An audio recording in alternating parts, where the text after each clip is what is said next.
બાંગ્લાદેશમાં હિન્દુઓ પર થઈ રહેલા હુમલાને લઈને અમદાવાદમાં વિરોધ કરવામાં આવ્યો છે।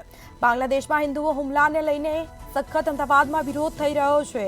લોકોમાં રોષ જોવા મળ્યો છે। શહેરના તમામ જે વિસ્તારો છે જ્યાં હિન્દુ સંગઠનો એકઠા થયા છે, રિવરફ્રન્ટ ખાતે મોટી માનવ સાંકળ રચીને વિરોધ કરવામાં આવ્યો છે। બાંગ્લાદેશમાં હિન્દુઓ પર હુમલાઓ થઈ રહ્યા છે। હિન્દુઓ પર થઈ રહેલા હુમલા અટકાવવાની માંગ કરવામાં આવી છે। બાંગ્લાદેશમાં હિન્દુઓને સુરક્ષિત કરવાની માંગ કરવામાં આવી છે અને લોકો વિરોધ પર ઉતર્યા છે। હિન્દુ સંગઠનો દ્વારા વિરોધ કરાયો છે। વડાપ્રધાનને હિન્દુ સંગઠનોએ પત્ર લખીને માંગ કરી છે, અટકાવવાની માંગ કરાઈ છે।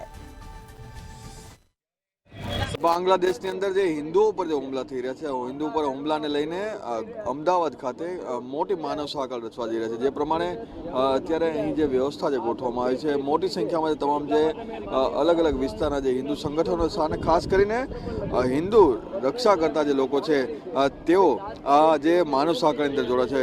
દાદા, જે પ્રમાણે હિન્દુ ઉપર જે હુમલા થઈ રહ્યા છે અને એક પ્રમાણે ચિંતાનો વિષય જે અત્યારે જોવા મળ્યો છે, શું થવું જોઈએ? ચિંતા તો છે જ ને। આપણને ચિંતા ના હોય। બાંગ્લાદેશમાં આપણો હિન્દુ રહે છે અને કોઈ માણસ એવું માને છે કે બસ આપણા વિષયો ઉપર આપણે શાંત બેસી રહીએ તો શિવાજી મહારાજને શાંત બેસવાનું હતું, મહારાણા પ્રતાપને શાંત બેસવાનું, કોઈ જગ્યાએ યુદ્ધ કરવાની ક્યાં જરૂર હતી?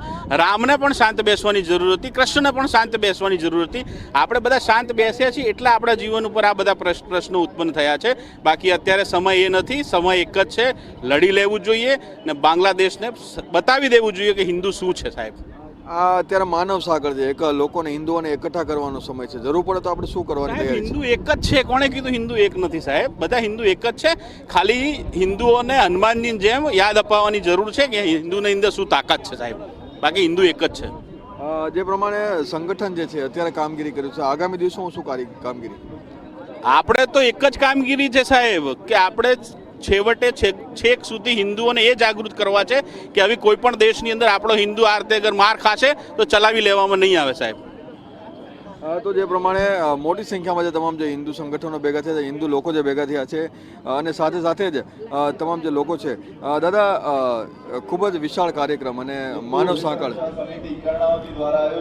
બાંગ્લાદેશની અંદર જે પરિસ્થિતિ નિર્માણ થઈ છે એ પરિસ્થિતિની અંદર માતા બહેનોના શેડો લૂંટાય છે, મંદિરો તૂટાય છે, સંતોની ધરપકડ થાય છે અને આટલો બધો અત્યાચાર થઈ રહ્યો છે તો દુનિયાના લોકોને ખબર પડે એટલા માટે આજે માનવ અધિકાર દિનના દિવસે આ હિન્દુ હિત રક્ષા સમિતિ દ્વારા કાર્યક્રમનું આયોજન કરવામાં છે અને એ જ દિવસે આની અંદર સાધુ સંતો બધા ઉપસ્થિત છે। માનવ સાંકળના સ્વરૂપમાં અમે બધા એકત્રિત થયા છીએ અને અમે વડાપ્રધાનશ્રીને પણ એક પત્ર લખ્યો છે।